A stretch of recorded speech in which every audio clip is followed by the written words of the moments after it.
I'm saying? It's not just paying attention to what's happening only in criminal justice, but you got to see how what's happening in the field of technology or in the world of sports or, in the world of policy, like how all of that is affecting the world in general, because all of that does come back some way, somehow to the field of criminal justice. You know what I'm saying? And so at the end, it's always best to be a well-rounded individual anyways. You want to build the tools and the ability to be able to talk about anything and everything with people. But it's also more than anything like an exercise. Like it's a training exercise for you to continue to expand your mind, and for like you learn how to learn, and then basically that teaches you how to learn in criminal justice as well. And of course, it's like, of course, politicians are kind of loosening up on things too. And, in New York specifically, you're going to have a different timetable, again, because everything is so close in proximity. But, at the end, it seems like these protests and different things have kind of created its own storyline. You know what I'm saying? Like, you have two different stories happening. One was originally doing this, and then throughout the process, you start seeing certain things kind of change. And it's like, if you see the whole New York come out and protest, it's like, and then police, you have enough video to show police was already out and they wasn't even rocking masks in a lot of cases. I'm not saying that that's a lone factor and that alone changed the dynamic of like going to this phase of getting off lockdown, but it definitely, plays an influence to some degree. Any other news? Any other, I guess, current events that kind of stands out to anybody?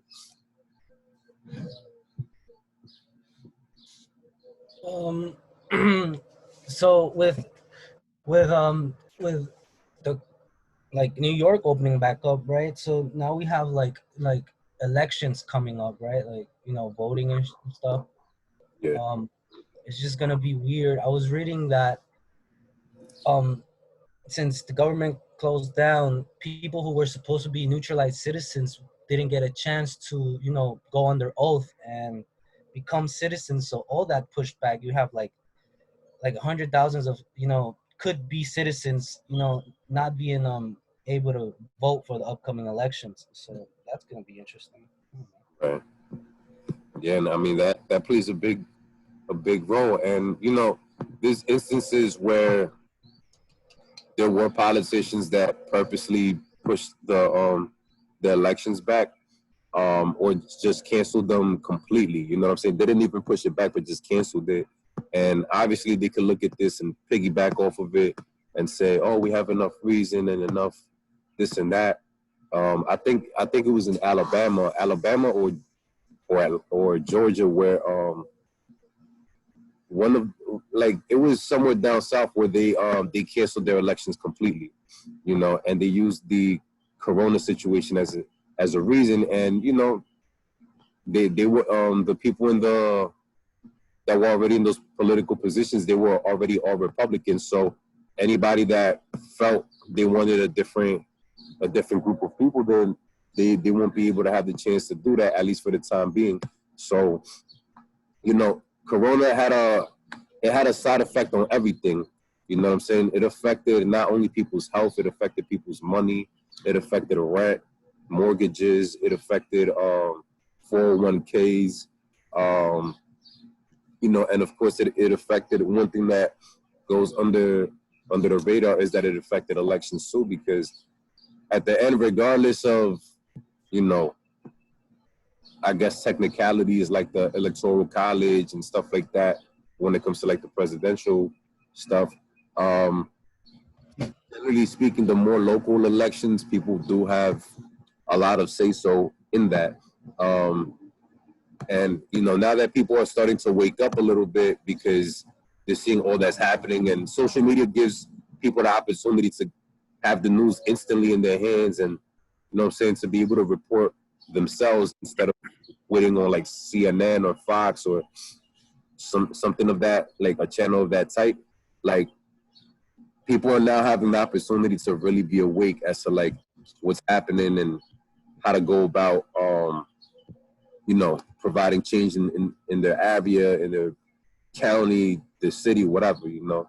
So I definitely hear you on that, like keeping people from becoming citizens and you know what I'm saying, like knowing that they will probably side with a certain party just because automatically certain demographics are already, you know, known to side with certain parties. Like that in itself, obviously, is going to affect elections and stuff like that. So definitely a valid point. So yeah, I just wanted to ask those questions because, like always, I try to see like what's the current events, what you guys are thinking about. You know, they just set the officer Derek Chauvin. They set his bail at over $1 million. He was the one that obviously committed the worst act out of all the other officers when it comes to Derek to George Floyd. But you know, they set his bail at over $1 million.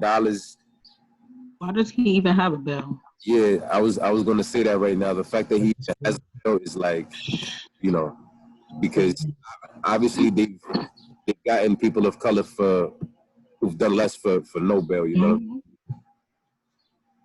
So somebody was gonna say something. No, I think someone was just agreeing with you that, you know, how the heck does he get to have a bail? Yeah, that's crazy. It's just, you know, it's like not right because, like you said, you know, black people of color, black people especially, like they get no bail. You know, minorities get no bail, like for something less than that. So. Yeah, and not for nothing, you know that there's a bunch of racist white folks somewhere like doing a GoFundMe or trying to collect money to free him. Because if you like throughout social media, like I've been seeing different people comment things like, "Oh, he deserved that," and you know that's one less this off the earth, and you know what I'm saying, like there's definitely a lot of people that you know they don't sympathize or empathize with the situation. They're actually like celebrating that it happened. You know what I'm saying? It's almost like they're saying like one more point for white America type stuff. You know what I'm saying? But it's like, Yeah, and I saw the, yeah, go ahead. I saw this video. I saw this video with this white woman. It had a memorial for George Floyd, and she literally just destroyed the whole thing. It's crazy. Yeah, I mean, there's people that are very disrespectful, and this whole conversation about looting and rioting and stuff like that, like just notice who are the ones that are mainly trying to push that conversation. Like yeah, you see people of color talking about it, but in a way, you kind of have to pardon it because it's kind of like ignorant, you know, not all the way blatantly, because it's like you're only seeing what you see. And I guess it makes sense from that perspective. But once you take the whole history of what's been happening, like going back to Africa and all that, not just here in the United States, you understand that looting and rioting, like those things are just as much European American culture than anything, you know. When you go to museums and you see all these, you know, ancient African or Egyptian treasures and sculptures and stuff like that, how do you think these people got it? You know, it wasn't bought. Like the people that own these things will never sell something that valuable as, you know what I'm saying? And it's historically valuable and precious. You know, like when we talk about like the what's his name, Prince Henry, or I forgot basically the Crown of Britain.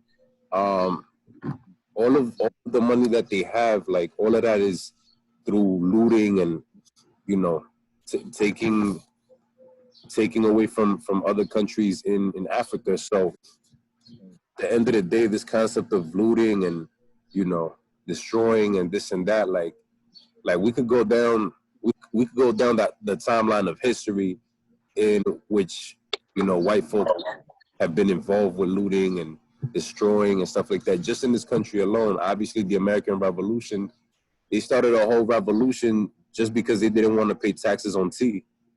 You know what I'm saying? So like, there's no way you can compare a revolution based off of tea taxes to, you know, an uprising that's coming about because somebody lost their life, and they lost it right in front of millions of people to see live.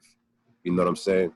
It's kind of like, it's not even really an argument, to be quite honest. But, you know, I understand why people say it, but when it comes to white America be trying to say it, it's like they're saying it because they want a reason to tell people on the side that they're wrong. You know what I'm saying? And that they shouldn't, like, basically they don't want to hear the truth, so they have to resort to something else to cover up for it. It's kind of like the whole Colin Kaepernick situation when he took a knee for the flag. Like Colin Kaepernick made it very clear why he took the knee. He said he wasn't disrespecting the flag, he wasn't disrespecting the troops. He was basically just protesting police brutality because police brutality was happening even at that point. That was like 2016. What's it called? Everybody and anybody, you know, especially the white conservative side of America, they basically were saying he's disrespectful to the troops and to the flag, and I'm not going to tolerate nobody kneeling for the flag and this and that. And it's like, he wasn't disrespecting the flag. He actually said that he has family members that have gone to war. He has friends that have gone to war. And it was actually a war veteran that actually suggested that he take a knee, because originally he was just sitting down. You know what I'm saying? So all these things that's happening now is like, it's kind of like coming back full circle, because he stated what the issues were like 3-4 years ago, and now, you know, it all comes back full circle. And now you see the NFL like really trying to like make all these apologies and public statements. And, you know what I'm saying, what's his name, Drew Brees came out and you know, because Yahoo asked him a question about, you know, what he thinks about players kneeling for the flag, and then he talked about, I'm not going to allow anybody to disrespect the flag like that, this and that. And he basically got dragged on social media, Drew Brees. You know, Yeah. you know, after that situation, he basically, like, once that happened, he basically apologized, and then he continued to double down on his apologies by even tweeting at Donald Trump, and, you know what I'm saying, like, basically using himself as an example as to like, oh, I was ignorant, you know, and the same way that I was ignorant, and I learned my lesson, you could do the same thing, this and that, whatever. The point is kind of just like playing both sides, you know what I'm saying? Like, long story short, it all comes back to like just the original intent of people and trying to figure things out, and stuff like that. So we're gonna continue to talk about the George Floyd situation, obviously, throughout the semester. But what I want to start off with is, like, in regards to the class, is, did you guys get to watch Yes. the Sensory Brown Yeah. video? Yeah. And what are your thoughts? I think because like when I think about prison, you know, you're thinking about like the men, right? Because, you know, like, well, personally, Right. but my point is that like when like the way she got there, it just shows like you know, there's different factors that bring you into jail. Like, obviously, you know, she was like a prostitute, but she was 14. So in the video she says how no one in the age of 14 can be a prostitute. So like the factors that led her to that, you know, it was just like, you know, she didn't have attention, you know, she said she felt like she didn't fit. So and then you have that like she has a pimp, and then she thinks it's her boyfriend, but all that psychologically, because she doesn't understand what's what. So like, you know, it's also, I feel what I connected it to was like what males have some sort of privilege, you know, and females don't. Like, because she's a female, she, you know, she gets, you know, she gets told what to do. You know, at one point she mentions that, you know, men don't need to have a gun to tell you what to do. They're just, you know, men. So, you know, it just shows the, you know, this like patriarchy, you know, in this Yeah. culture. You know. For sure, for sure. Anyone else? She was only a child when she went in, like she was underage. So the way how they treated her, and like she said that when they were outside of the room, they said that if you do this and this, you could get 9 years, but if you don't, you'll get like 99 years. And then as soon as they went in the room, she said that they said, we can't make any promises. So first of that whole thing there, that's illegal because you can't make promises to like shorten a sentence or anything like that. Right. And the like Mel said, that she didn't feel like she fit in because she was smart. The only thing she had was like behavioral issues, and instead of like trying to get to the root of the problem, they just like pushed her aside. They put her at the back of the class and like separated her from the rest of the class. They kicked her out of school, all of that. And her mother was trying to find out, like her mother was in the school trying to find out what was going on, and they just pushed her aside. They kept pushing her aside, and that too played a factor in how she ended up where she was. Yeah. Yeah. She was being basically castrated or put in exile, you know. So that in itself is gonna play a role. Going back to what Mel was saying, like when just think back to when you was 14, you know what I'm saying? And ask yourself how mature were you when you was 14? And you know, and not just 14, but for most of y'all, even right now, you know, ask yourself like, how mature am I? You know, like if I had to leave out of the comfort of my parents' home or wherever I'm at right now, whoever I'm staying with, how effective or how ready would I be, you know what I'm saying, to go out into the world? Like, yeah, I know I can do it, but am I really trying to do it? You know what I'm saying? So it's like she was in this position very early on in life, even though she does talk of that you know, her parents for the most part, from at least from what she said, they were pretty caring, or they've been there for her. The fact is that either way, she basically got with this guy that, you know, she considered to be her boyfriend. And we know that there's far too many cases where like young girls stick around with guys that, you know what I'm saying, manipulate them or treat them horribly. And, you know what I'm saying, just because of that psychological trauma, because trauma creates attachment. It's like victim trauma, you know what I'm saying, where it's like you've been traumatized and victimized by somebody, but like you become so used to it, and since you accepted it so many times, like you already create roots in your mind that rationalize why you need to continue to stay in that situation. You know what I'm saying? So it's not even, at some point, it's not even that the person really actually wants to stay there. It's like their body has just adapted so much to it that it's like, yeah, they can still think for themselves, but getting pimped out or getting treated like garbage is the equivalent to drinking water. You know what I'm saying? It's just a daily habit that the body knows it has to complete. And so considering that, you know, you look at this 14-year-old, and at 14 years old, your prefrontal cortex is still way underdeveloped.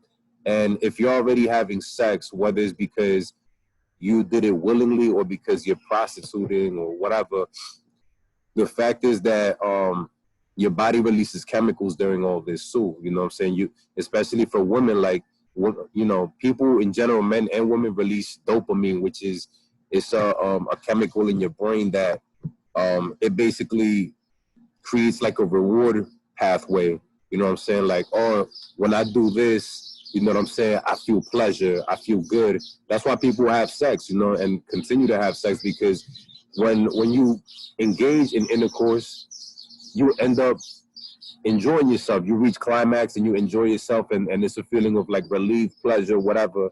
Like, regardless of who she did it with and how she did it or whatever, if her doing this act brought her a level of relief and or pleasure, at least when it came back to her returning to her pimp, she was going to continue to do it, because that's the person that she got the most pleasure from, just in knowing that they were satisfied. And if her selling her body was the way to satisfy him, then that's what she was going to continue to do, unfortunately. And especially at a young age, like, if your prefrontal cortex, that's why, like, even though marijuana is being legalized, that's why it still is recommended to do it in doses, because like with certain strands or take a certain amount of pulls or whatever, because especially for teens, even though marijuana is not going to kill nobody unless it's laced or something like that, the reality is that, like, it's still going to affect your neurological system, you know what I'm saying, like the way you think, the way that you rationalize, you know what I'm saying, all these types of things. So it's important for young people to grow and to actually develop. And, you know, if you expose yourself, you know, not just to sex, but sex under these circumstances, you automatically are switching up your reward system, or your prefrontal cortex is moving or adjusting in a certain way that, you know, you'd have to wait until later on in life to see whether it affected you, you know, positively, negatively, or what have you. But, you know, her situation is definitely a tragic one, because, you know, all this started very early on in life. You know, she was literally a baby by the time that she got caught up in that situation. Let me hear from one more person. What would you think about the Cyntoia Brown situation?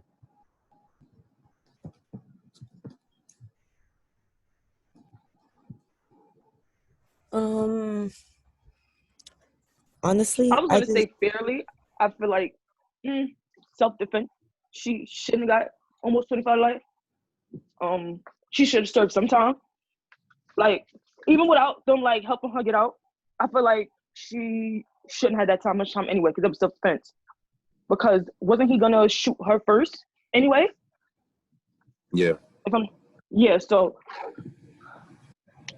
I don't know. It was self-defense. Yeah. I mean, that definitely is an argument that, you know, when it was self-defense, obviously it's hard for them to prove it. But the thing is, if you're going to give 25 to life, you have to absolutely prove that it was like first-degree murder or something like that. And it's kind of hard for that to be proved when the only witness that was there other than herself is dead. But then obviously, on the other hand, it's like that shouldn't even play a role by itself, because number one, she was underage in general, like, period. So just being underage should be, you know, a factor to not give somebody 25 to life. And then on top of that, she was being pimped out.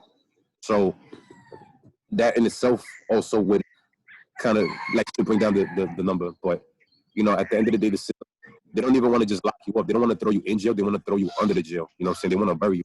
So she got hit. And it's because it's a justice system too, because if y'all were just able to go off of common sense or just go off reality, you know what I'm saying? A 16-year-old, a grown man, what strength do she have? You know what I'm saying? She will have to pick up a gun. So that means she was supposed to do something. Like, it all just played down, but, you know, you can't follow by that. You got to actually follow the system. So there's no witnesses. He's dead. So it's just like, there's nobody that could talk for you. But really, like, come on, you got to really put the piece to the puzzle. Yeah, I mean, it's a tough situation, you know, on her end. Like, the criminal justice system, especially, you're talking about this was in Tennessee. Like, you already know, like, you go down south in general, it's like, yeah, it's clear. Like, we see what happened with the Ahmaud Arbery case. Like, you know, he was in Georgia just taking a jog, and two, you know what I'm saying, crazy individuals decided they wanted to fucking pick a fight with him, and you know what I'm saying, and they ended up shooting him. And, you know, just the other day, a witness testimony from an investigator came out and said, you know, once, what's his name, one of the McMichaels, once they, you know, they were standing over Arbery's lifeless body, there was like effing N-word, you know what I'm saying? So, like, at the end of the day, the justice system down there, because even in Georgia, like, because they were saying, like, even having that information that McMichael said that, like, that's that wouldn't play a factor in the whole case anyways, because Georgia doesn't have laws regarding hate crime. So they literally have to just look at the citizens arrest situation that they was mentioning. But if there were laws around hate crime, then it would be easier. I mean, he's going to get convicted because it's all on camera. You know what I'm saying? Like if we, I mean, it's a good chance he's going to get convicted, I should say. You know what I'm saying? But the reality is that, like, that wasn't even something that could affect the whole case. The fact that he called him effing N-word. You know what I'm saying? And we're already in 2020, and there's no laws or policy regarding that. So just imagine like some of the other southern states. Like, I don't know all the laws. I don't know what are the rules of operation and this and that. But I could imagine that it's pretty much going to be the same way lenient towards people from the white community, at more so than it is from people from the black or brown community. So Jasmine, you had something to say before? For the Centonia, I feel like, I don't know, I just feel like the system is unfair because she was still a child. Like, that's still a little girl, and a grown-ass man was taking advantage of her and doing what he can to her. But I don't know, I just feel like it's not fair, that she was about to get 25 in life 25 in life in prison. I just feel like if he was alive, she would have still lost or whatever, because the system is just messed up. I mean, he if he was alive, he probably would have lied about the case, and that probably would have been, more of a case to lock her up, because they could still count it as attempted murder, and you still get the same amount of time for attempted murder, like at least 25. You know what I'm saying? So if he was alive, he probably would guarantee that she should stay locked up. You know what I'm saying? So in a way, him not being alive no more keeps him from being able to provide a false testimony. And you know what I'm saying? Because anybody that's willing to, because he was a 40-year-old individual, anybody that at that age that's willing to sleep with a 14-year-old or 16-year-old, however young she was, obviously she was still a teenager, regardless, underage. Anyone willing to do that, you have no morals. Like, you have no principle, you have no morals. That could be your daughter, you know what I'm saying? That could be your niece. And I mean, at the end of the day, that's somebody, period. You know what I'm saying? So all of that just kind of proves like this individual would have not been honest, because if you're sneaking around the law, like, this is illegal. You know what I'm saying? I like, ignorance of the law is no justification at all in general, but at 40 years old, I'm going to assume that you already lived enough life to know this is soliciting a prostitute. And then on top of that, like, just that in itself is illegal. And then on top of that, you're soliciting from a 14-year-old or 16-year-old, or however young she was at the time. So, it may have been for the better, unfortunately. I'm not wishing death on anybody, but sometimes that's just how the universe works. You know what I'm saying? Whatchamacallit, in regards to just her case as a whole, like I said, if she didn't get the backing of top celebrities like LeBron James, Rihanna, Kim Kardashian, like, her case would have been left unheard. Her case would have never gotten mainstream attention, because from the moment that LeBron and all these people started posting about it, like, literally she received clemency within like the year. You know what I'm saying? Like, and they've been trying to create awareness about her case. Like there was a documentary of her, like, back in 2010. I never even knew about it. You know what I'm saying? Like, I learned that once I kept up to, up to beat with this current turnaround on her case. But it took for some of the biggest names on the planet to, like, really create awareness in order for people to even call the governor and, like, to basically say, yo, we demand clemency. Look over her case again. You know what I'm saying? And the thing is with clemency, because you apply and you file for clemency only after you've already exhausted your appeals, because you're entitled to appeal your conviction. But in a lot of cases, especially for murder, you're not gonna get your appeal overturned. You know what I'm saying? And then once you exhaust your appeals, which I think you only have like 1 or 2 appeals, and those already take a process. It takes time, because you're not the only person filing an appeal. So it takes months, sometimes even years for your appeals to go through. Even once you do that, you still have a last and final resort in clemency. And once you exhaust your clemency, you can never appeal or, you know what I'm saying, dispute your case ever again. And so the fact that she applied for clemency and then her clemency, number one, for it to even get on the governor's desk or on whoever's desk is already a long shot. It's a very small percent of people that get their clemencies even heard. Once your clemency is heard, it still doesn't guarantee that you're going to get released. You know what I'm saying? Or that your sentence is going to be, you know what I'm saying, just set at whatever amount of time you served already. So all of that was a wild card. And the fact is, it was like a 1% chance or something. She was saying that, you know, even with clemency, that she would get the opportunity to be free. And, you know, it worked out, fortunately, you know, because at the end, the case is tragic. Okay, if she was going to do time, people generally agree that 25 to life was cruel and unusual, especially considering the case and the factors that were involved and stuff like that. And so at the end of the day, you know, we just know of this one case. There's so many Cyntoia Browns out there. There's so many Kalief Browders. There's so many people that, unfortunately, you know, they get, especially women and women of color more specifically, they get trafficked, they get kidnapped.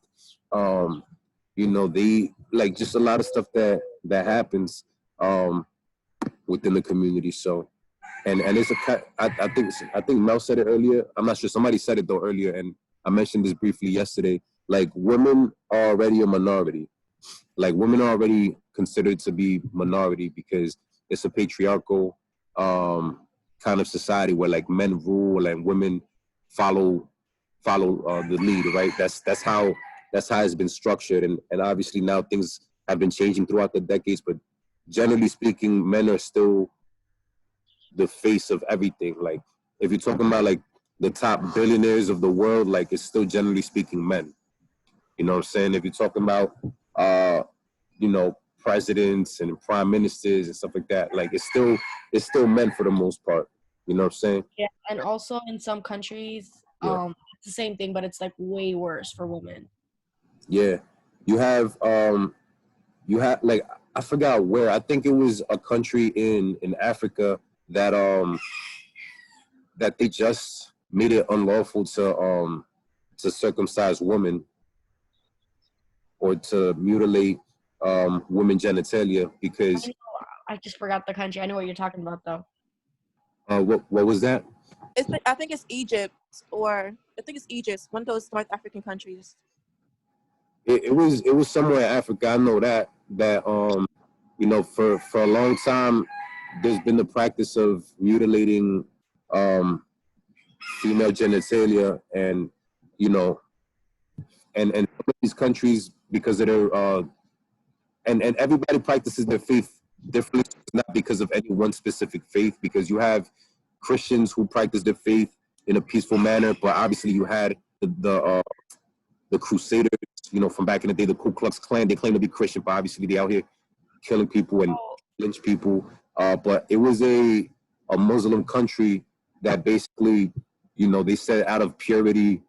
So I saw this video, and basically the whole video was based on female genital mutilation, and it was about this girl, and she was from Africa, and she experienced it, and then she went.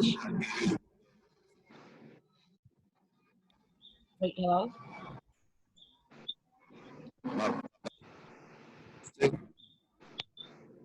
Hello? Continue what you were saying. I just couldn't because the plane was flying Okay, over me. so basically it's based on that lady, and basically she experienced female genital mutilation, and then she came to America, and she realized how wrong it was. I forgot her name, and then she went back to her country and fought for it. And when she spoke to the minister, it wasn't based on religion. They just did it to hold power over women and like other stuff. It was like nothing based on religion.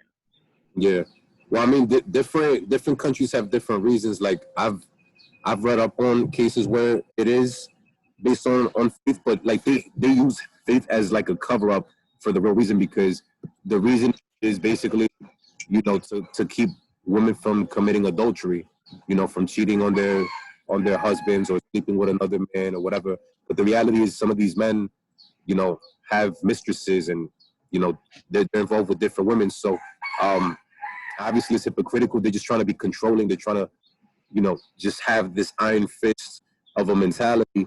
But the idea is like if you mutilate, and I know we're getting like a little off topic, but it's to show how patriarchal society is. The reality is that if you mutilate, you know, of the woman, there's no upside to cheating or committing adultery or this and that, because adultery obviously is infidelity towards the husband, but it's also considered a sin in many religions. So that's why I was mentioning the religious aspect of it, because they hide behind that, similar to what we was talking about with the whole Kaepernick kneeling and stuff like that. Like they will hide this argument of disrespecting the flag and the troops, but in reality, it was willful ignorance on the end of many people. Like it's pretty clear that, you know, police brutality happens left and right, specifically towards people from the black community. But it was just willful ignorance. They use this as a cover up. I'm not saying that it's only for religious reasons, but in a lot of cases they hide behind it so that way they can justify why they do it. When in reality, it's more about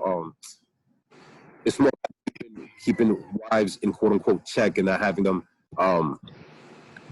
you know, wander off with another man, which at the end of the day, you know what I'm saying? If like just somebody else to be with if she doesn't want to be with you. But you know, it's still a very patriarchal society. So in general, you have women who still go through a lot of things. I think in India they just outlawed also you know, like marriages with like underage girls and stuff. So, you know, there's a bunch of different stuff that happens around the world that we're only isolated to what's happening here in the US in many cases, but around the world, generally speaking, it's still very patriarchal, not just here in the US. And so that makes women a minority in the world. And once you're a woman of color, you know, you become a double minority. And then, like I said, if you don't even speak the language that's, you know, that's spoken in the country or whatever, like you're a triple minority. And, you know, life just becomes that much more difficult. So what I'm going to do is, let's see, who is our discussion leader for today? Giovanna. Okay. All right, Giovanna. So what we're going to do is we're going to have you just read your 3 questions. Just start off with 1 question at a time, and then we'll kind of like get into like a little conversation about it. So what's your first question? All right. The topic for today is about women. And my first question is, what do you think is the women's status nowadays in the world? What do you think is the what? What do you think is the woman's status nowadays in the world? Everyone got the question? Okay, I'm gonna write it down. What's a woman's status in the world right now? Single. All right, hold on. I'm gonna write it down. Shit. There you go. What do you think is the woman's status nowadays in the world? What do you guys think? And Giovanna, feel free to answer the question as well at any moment. You know, let's see who has some. All right. No one has nothing to say? Yeah, I could comment on that. All right, go ahead. Yeah, I feel that right now, I feel in my crazy theory, I feel that like it's not crazy, but I say crazy because it's true. But like I feel like women hold power. Like there's no way like that we could see in the future women being the leaders. I feel that like that's the answer. Even like if you see like the little things in like policing, like women who become police, like they have better ways of like confronting situation. Like they de-escalate the problem. So like I feel like women, like the difference between women and men is that like men just think straight, like they think like cavemans. Like women, they think in waves, like they everywhere, like their mind is everywhere. So I feel like right now, like the professor said, we have to take advantage of technology. Like technology is the only way forward. So like I feel like the status right now for women is like they have a voice in person, and we have to use in general, we have to use technology to our advantage to push women forward, because I feel like women are so fucking smart. Like even like things that I've realized at this age, like like girls who are like younger than me, 18 in college, like they're like they just think differently. They go everywhere. Like they put themselves like in like as detectives, and that's for me. I feel that if we keep pushing for women to like be head of governments, managers, officers, there could be a change, because women they know I don't know how to say it, but like I guess they're compassionate, but yeah, I feel like their status right now is just like they right now more than ever, they're like surpassing men, and you can't stop. I feel like women just have to keep going. Yeah, I I agree with you. Yeah. Yeah, go ahead. I think it's progressing. Like in some countries, like here, it's progressing for sure. But then there are other countries, it's not. It's like they have no rights. But for sure, it's Yeah, Also, I feel that you know how like they say think locally, act globally. Like I feel like that's how it starts.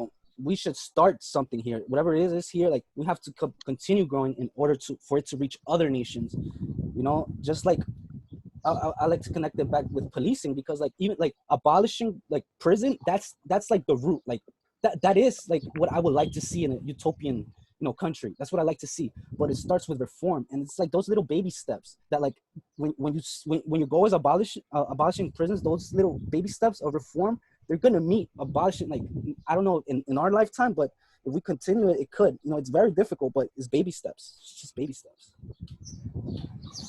yeah. And I That's also a think fact. that one of the That's all I problems gotta that say we about have a that. background back in the days, that woman was always a minority, but back in the days, we woman wasn't allowed to have a job. Let's see, they wasn't allowed to join the army. They weren't allowed to have certain jobs. And I believe that the society today nowadays still have, not all the side, no, I don't say old people, whatever, but certain people have still in the mind that woman is a minority. I'm gonna put an example. When you see a woman driving, so certain men say, "Oh, it has to be a woman. Why woman's driving, whatever." So the problem is about the society still have like a background in their mind that woman is like, I don't know how to say that. Woman is a minority, I can say. So yeah, well, I read it. Well, let's cut it off for the first question right there, so that we could run through the second and the third one. But I definitely agree with what Mel said. Like the reason why there's a limitation on women is because of the power that they do have. Because historically speaking, when we see women in positions of influence and power, they do operate and mobilize with a different level of tact and tactfulness to them. You know what I'm saying? Like, especially like in fields that are immediately visible, like there's um instances of use of force and violence when it comes to women in policing compared to men. Whether that's because women are, quote unquote smaller in stature or whatever, like generally speaking, obviously it's not true all the time, but obviously that's going to play a factor to some extent. But at the end of the day, because it's a factor, women have to basically figure out how am I going to I guess strategize and have a dialogue, as opposed to like trying to punch somebody in the face or something like that, or shoot somebody. So the second question, can you read it first, Giovanna? How you doing? I wanted to hear what was her answer to her question.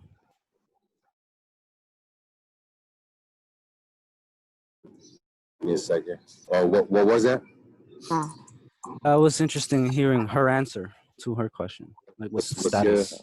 What's the answer, Giovanna? All right. So as I say, I was totally agree with you. And let's see how to wait. Que yo me perdí ahora. Espérate. What do you think is the woman starting over there? Okay. So yeah, as I said, I was totally agree with you. And women today, they have a lot of power compared to all these days. And as you say, woman has like como the future in the hands. And yeah, that's what I think. Today is getting better.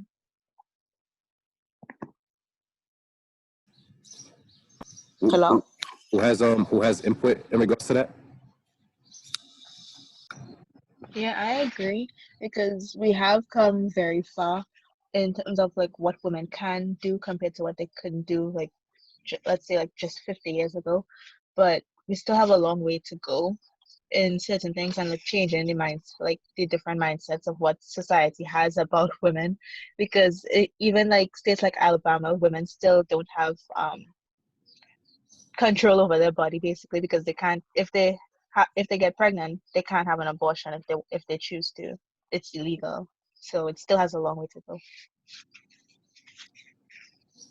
Yeah, having an abortion in itself, like the fact that men can kind of decide whether women have the legal right to do so or not, whether it's moral or immoral, you know, that's a different conversation. But a lot of politicians, they just feel entitled to, you know, being able to speak on behalf of women bodies, which obviously it makes it more difficult if if there's not women politicians, you know, who can maybe understand certain things. But then a lot of times they do play the fence, and they do play you know, I guess that token individual, just, you know, they're just filling the position to say there's representation from certain group or whatever. But, you know, a lot of times it's kind of lip service, and politicians may or may not know, obviously, what a woman needs, how specifically she's supposed to go about handling herself. And what's your last question? Okay, hold on. Do you think there's still gender inequality in the society? Can you hear me? Yes. Do you think there's still gender inequality in the society? I think so, because Yes, there's I still think so, yeah. there's still the gender pay gap. So like Yeah. women don't get paid equally as men. Almost anywhere in the world. It only has 2 countries where they come like really close, and I forgot what the name of one, but the other one is Rwanda, that country in Africa. And it's the way how they got that gender pay equality thing was through genocide. They basically had to do mass murder to get equality in wages. Like that's mind-boggling. Yeah. Yeah. What's your take on it, Giovanna? All right. Yeah, I say yes, because even in certain families, you see that women. I mean, some men said that woman has to be a housewife, a housekeeper, and that's in certain cases that's gender inequality. That's what I can. So, and also, as I put an example early, that women said that women don't know how to drive. Men being surprised when women have a certain kind of job, and I think that's discrimination. I think that's gender inequality. So yes, there's still gender inequality today, I think. And I see like the comments on the certain posts on like Instagram. A lot of people would say like she belongs in the kitchen or things like that. So I mean, this is not the 1950s anymore. Like, can we move past that type of mindset? Yeah. Like, how hard is it to just see a woman as your equal? Like, it's not that hard. Yeah, I feel like you can't give in to the comments and like that. I feel like that. Just ignore the comments. But there obviously, I think there is people like that. But man, that's just the comment section of all that. Man, it's gonna take you down a rabbit hole. Yeah, they have that background in their mind still. So. Well, the thing too is you have to look at the origin or the reason for a lot of these insecurity, a lot of these reasons why things are the way that they are, whether it's sexism, racism, whatever. When it really comes down to it, a lot of it is based on insecurity. You know what I'm saying? Insecurity of something, whether the other party, you know, did something to make the offending party aware of their own insecurities, or whether the offending party just realized it within themselves and saw, hey, I lack something that this other group has. I feel a type of way. That's kind of where the oppressive mentality comes, where it's like, if I can't be you, I'm gonna beat you. You know what I'm saying? If I can't have it, I'm not going to join them or whatever. So it's like, basically, when you want to get down to the bottom of it, a lot of what's happened throughout history in regards to just oppressing certain people is come down to insecurity a lot of times. Like one small little emotion of like not feeling like you're like you're the dominant individual, because somebody who, you know, and this is just me sharing my perspective. You can take it with a grain of salt. You could take it, leave it, whatever you want. The reality is that anybody who's insecure about something, or like if you're confident in yourself, you don't have to be going to war with everybody left and right. You know what I'm saying? Like, you don't have to be like looking for problems or starting stuff, you know, because in a lot of cases people do it because they feel like they need attention, or they feel like they need to gain something that they didn't have before. You know what I'm saying? But only they know what it really is. But at the end of the day, somebody who's confident and comfortable with themselves, like, they just want to be at peace with everybody. They want to be chill. They're not looking to start problems if they don't have to. Like, if they have to defend themselves, yeah, they will. But it's not necessarily a willful, proactive kind of aggression or anything like that. What I'm going to do, and thank you, Giovanna, for sharing your questions with us. What I'm going to do is I'm going to share it, and then we're going to get into some of the readings. Just give me a second.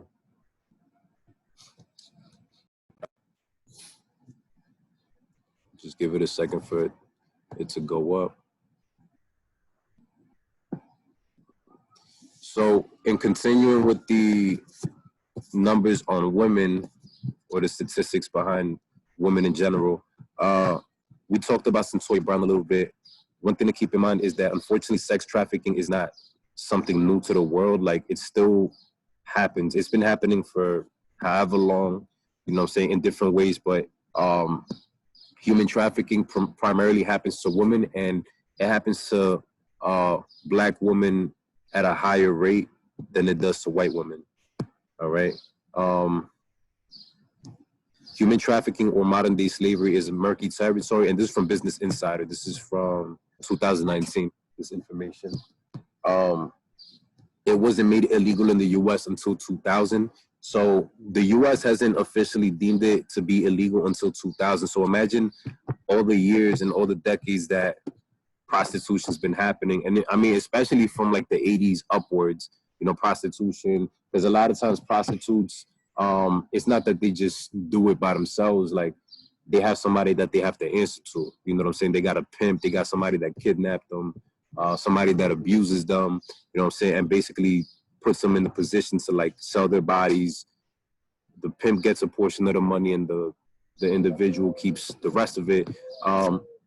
That's been happening for years. Prostitution is actually is considered by many to be the world's oldest trade, you know, the world's oldest form of employment, because you could even read the Bible and read certain, you know, religious books which have been around for centuries, and you still read about prostitution.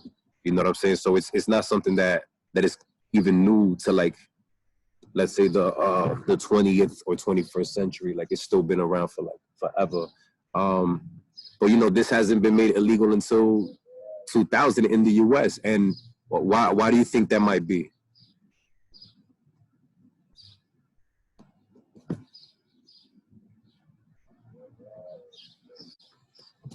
Why do you Some of think? the time, Go some of the ahead. time they can't find the girls and the people who get caught up in sex trafficking, and they can't arrest them, basically, because some of them, they cover their tracks really well. So if they can't find them, they don't have any grounds to go off on to like get the bill or the law to pass. Yeah, that definitely plays a role in it. Not being able to find people, you know, after the act is committed. But at the same time, you're talking about, yeah, it's an offense, but in a lot of times it's an offense where the offender is actually really the victim. So it's not as though you're committing the crime willfully. Yeah, it's willful to an extent. If you don't commit the act of, you know, offering your services or whatever, as they would say, that might mean you getting beat up. That might mean you getting raped. That might mean, you know, it might mean a lot of things. You could get killed too by your pimp. And so it's a lot of things that a woman has to consider once in that situation. But the main thing that I was alluding to is that there have been many politicians that have gotten involved in sex trafficking and in the human trafficking ring. Just in New York alone, in New York City, a couple of years ago, I think it was 2015 or 16, but even before that, there was a mayoral candidate called Anthony Weiner. And it's just ironic, his last name is Weiner, but literally this guy was sexting with like a 14-year-old, you know what I'm saying? And he was like involved in, you know, different forms of soliciting sex illegally. And so this guy was running for mayor on the same, like in the same campaign that de Blasio was running. You know what I'm saying? Like, so it's not even that long ago. This individual was involved with it. New York didn't make human trafficking illegal until like 2010, around there, something like that. And the governor that made it illegal was actually, he was convicted for being engaged in human trafficking. So at the end of the day, all of this it's just crazy how like the irony and the hypocrisy of it works. But a lot of these politicians, they're out here involved in this kind of community and people don't really know. And obviously that's why like now the Jeffrey Epstein documentary came out on Netflix, because he had connections with Trump and the Clintons and stuff like that. And the way that it's apparently Oprah and Ellen. Yeah, and a bunch of people from Hollywood. So like a lot of these individuals have been involved in some form of you know, soliciting services and stuff like that, you know. So it makes sense when you look at it from that angle as to why human trafficking became illegal just as soon as 20 years ago, like in the 2000s. Like we've been around already for a minute as a organized civilization, you know. In 2016, then President Barack Obama told the Clinton Global Initiative, I'm talking about the injustice, the outrage of human trafficking, which must be called by its true name, modern slavery. It is barbaric and it is evil and has no place in a civilized world. If we go down, human trafficking wasn't illegal until 2000 when the Trafficking Victims Protection Act was passed, which made it a federal crime. It was signed by George W. Bush at the time. The United States, along with Mexico and the Philippines, was ranked one of the world's worst places for human trafficking in 2018.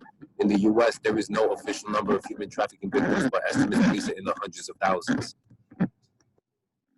Since 2007, more than 49,000 cases of human trafficking in the U.S. have been reported to the National Human Trafficking Hotline, which receives an average of 150 calls a day. So just imagine, like, that's only of the cases that have been reported. You don't even know how many cases go unreported for obviously many reasons. And there's reason to believe that number could be double, if not even higher. Just imagine having 150 calls a day on the human trafficking hotline. The most human trafficking cases have been reported in California, Texas, and Florida. According to the hotline, Las Vegas is also a hotspot due to the city's culture and high rates of homelessness. But every state in the U.S. has reports of human trafficking. Another reason why Las Vegas can be a hotspot is what? What do you guys think? Why do you think Las Vegas could also be a hotspot? Prostitution's legal over there. Exactly. Prostitution is actually legal in Las Vegas, Nevada. So you can possibly get away with blending in with that community, you know, of legitimized prostitutes and etc. So that's something to keep in mind. New York and Queens in particular, and I'm from Queens, but I never knew this until I actually read this. And Queens in particular is a documented destination for trafficking because of its location on the Eastern Corridor, as well as being close to rural areas like Vermont. As Homeland Security Assistant Special Agent Akil Baldwin told AM New York is the epicenter of everything legitimate and illegitimate, which is valid. Not just sex trafficking, but even like drug trafficking, stuff like that. If you look at some of the biggest gangsters that, you know, have existed in American history, like a lot of times they come out of New York. Alpo Martinez, Richard Porter, Preacher, the Black Hand of God, Frank Lucas, Al Capone, John Gotti, like a lot of people, a lot of gangsters that came out of New York, and a lot of just, you know, kingpins and stuff like that. It is, if you want to throw Trump in there, Donald Trump, it is estimated that between 18,000 and 20,000 victims are trafficked in the United States every day.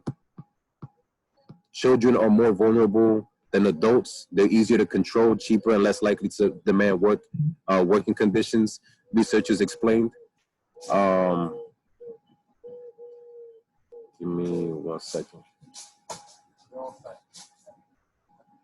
More than 300,000 young people in the U.S. are considered at risk of sexual exploitation. In 2011, California passed a law to help with trafficking in the manufacturing industry. The law required a major manufacturing and retail firm to disclose what they were doing to stop human trafficking in their supply chains. By 2015, however, less than a fifth of businesses had complied. So clearly there's a lot of illegal practices in businesses and only a fifth of them complied. But I'm pretty sure that none of them face federal charges or nothing like that. They probably got hit with a fine, a penalty, something of that nature, but they didn't get criminalized in any way, shape, or form. Children raised in foster care have a greater chance of becoming victims.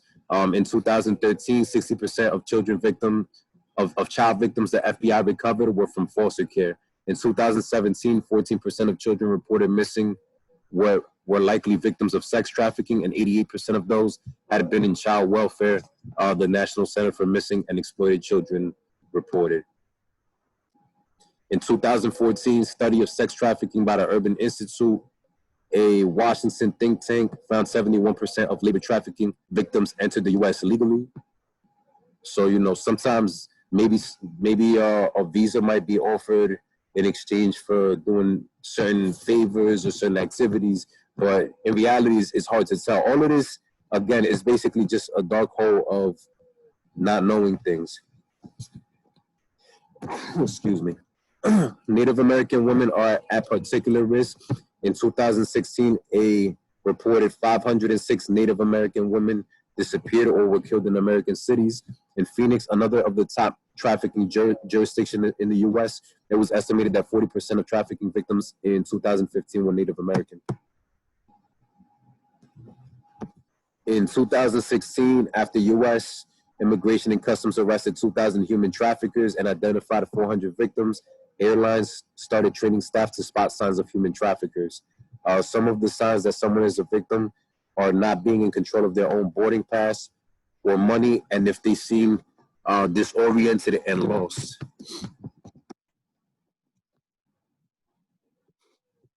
Other than the sex trade, trafficking victims often work in private residencies, on farms, in the hospitality industry, and in the health and beauty service industry. Seen here in the Orchids of Asia day spot. In 2019, its owners were arrested on prostitution charges, which was part of a larger investigation on the role of human trafficking in massage parlors. So massage parlors in many cases are also used as like a cover up for, you know, undercover operations of what's it called, of sex trafficking and things of that nature. Trafficking is no longer just on the street, it's gone online.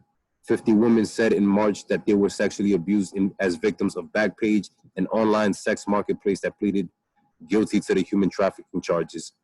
So Backpage is basically a online website. It's kind of like back in the day when newspaper ads had like newspapers had like ads in the back, you know, where you could call certain numbers, and you know, like now obviously Backpage is like more blatant and more explicit. But the fact is that it was used as a way of how do I put it, covering up and making it easier to cover up and stuff like that. Guys, give me 1 quick second. My bad.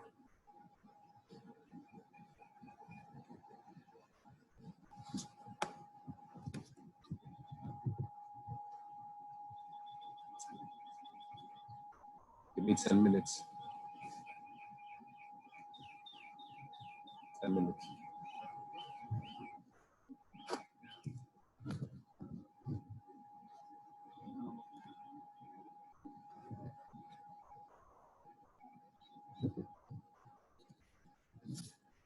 So so those are at least some general numbers to go over and to kind of get a general sense about.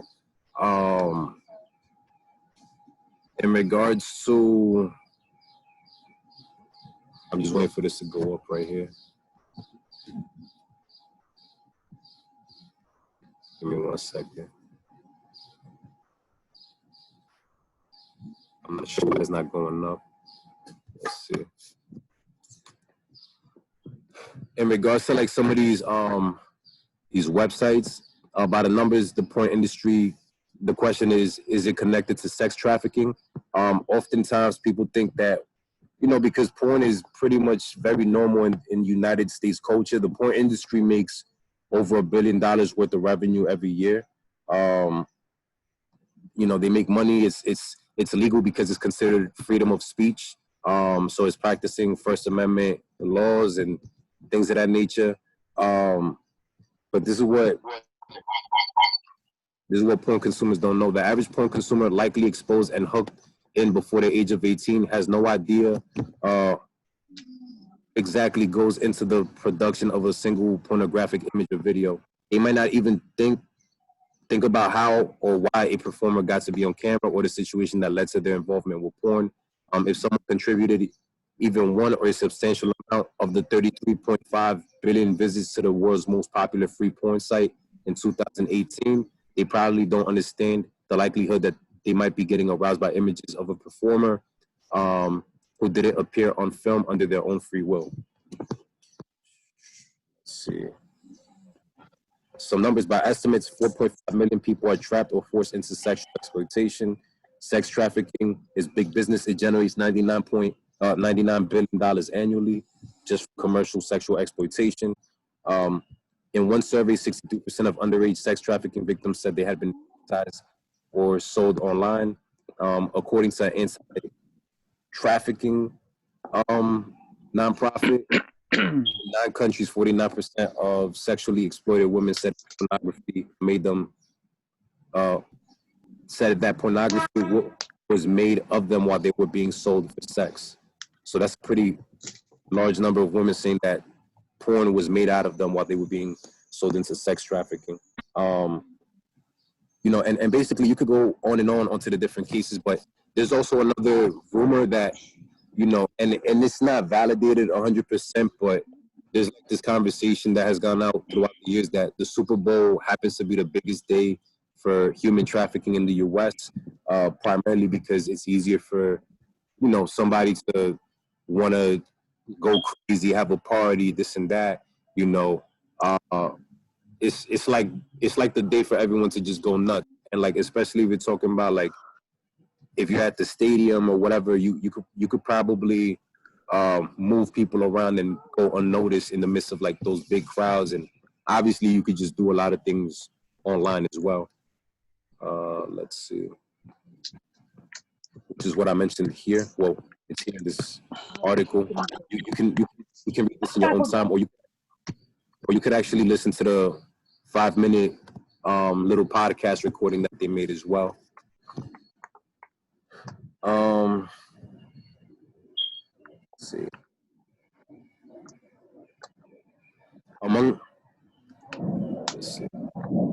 Let's see.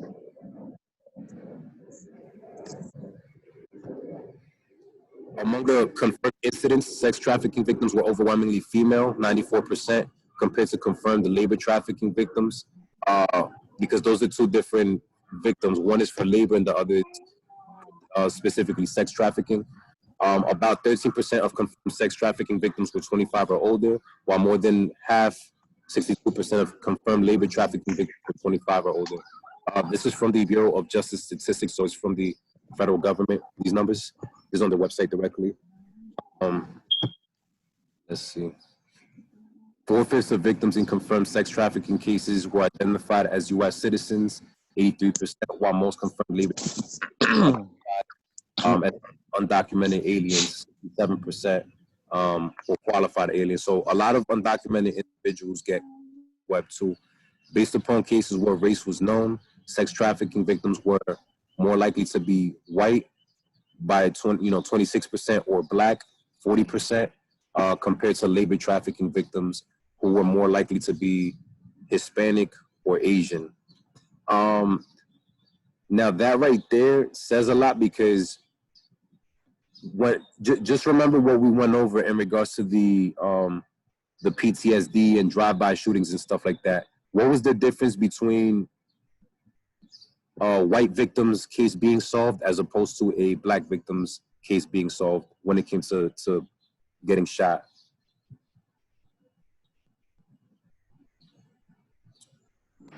They didn't care too much about it. They're scared to even go into communities, like you said about Chicago. Right. So it's not really priority to solve gun violence in the urban community. Right. And that's why we need to defund the police to give back to social services in the community. Exactly. And basically that same principle also applies here in regards to trafficking. If they don't care for black bodies and black lives, they're just not going to care in general. And the same thing for Hispanics. Like, it may not be as true for sex trafficking, but they're definitely being used in labor trafficking, you know. So it's something that has to be considered. At the end of the day, the government is aware of these statistics and these numbers. Whether they choose to do something or not is something different. And, you know, now the conversation, and this is from Harvard Civil Rights, their law review. Basically, they came out with a whole article talking about why sex trafficking or why prostitution should be decriminalized, because at the end of the day, you have individuals that they're out here being victimized, but the thing is, there's certain things that are just never going to go away. Drugs are never going to go away, and prostitution is also never going to go away. But the thing is, you have to decriminalize to some extent so that way, you know, there's a lot of victims that get caught in the crossfire.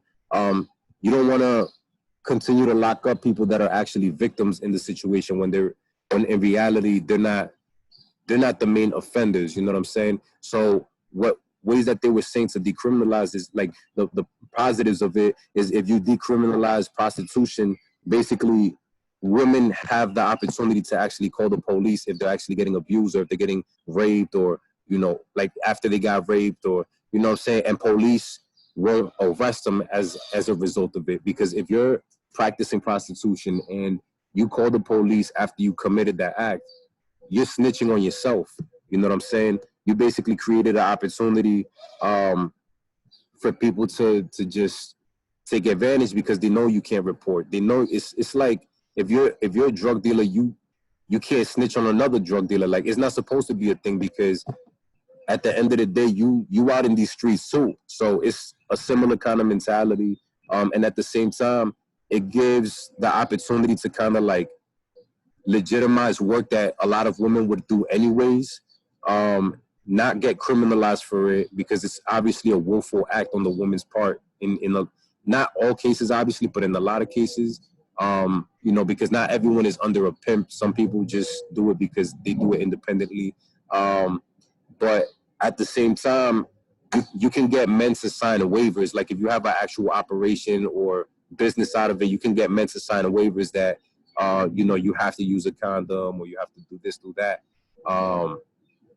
And so all of that provides a layer of protection. Now, obviously, it's not perfect. You know, a lot of things have to be figured out. But at the very least, you know, you could also set the minimum age for prostitution at like 21 from what the Harvard Law Review is saying, because ultimately it's just, there's so many women out here underage, you know, who, you know, obviously, like in the case of Cyntoia Brown, because imagine she got caught up when she was 14. Imagine how many other women get caught up. And you can't even say women, how many other girls get caught up at so early in their life that basically there's nothing that they can do. You know what I'm saying? So I'm gonna leave this right here because we're getting close to the time. I also gotta run in and finish an errand on my side, but I'm gonna open it up to like some questions and some comments that you guys may have, and obviously we could continue, you know, kind of breaking this down like in the class tomorrow or like at any point throughout the semester as well. What are some comments or thoughts?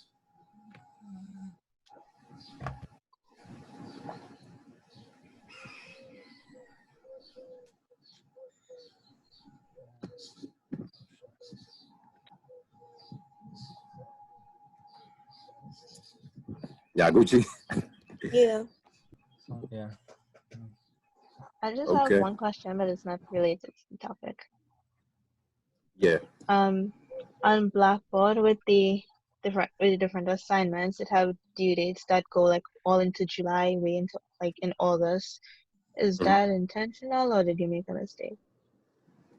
I mean, it's basically, so it was unintentional originally. I had thought originally that I was editing the class for summer 2 when it came to this class, but this is obviously summer 1. So I just left the dates as was anyways, because like I said, I just need them by the end of week 5, the reflections. So either way, there's no deadline to them.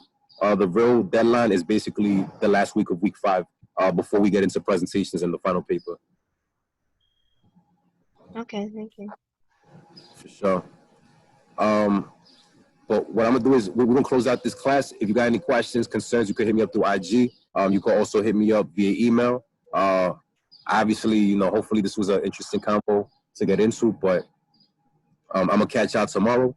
Stay safe in the meantime. Don't do nothing I wouldn't do, which is kind of hard to say because I kind of do a lot of things that I maybe shouldn't do myself. But just stay safe in the meantime, and I'm here if y'all need me. All right. All right, Professor. Thank you. Okay, Professor. Thank you. Okay, perfect. Thank you. Thank you. Most definitely. Stay safe. You too. Thank you, you You too. too. Professor, I have a question. Yeah, what's good? So for the reflected papers, we only do 10, right? Just want to make sure. Yeah, you just need 10 by the end of the semester.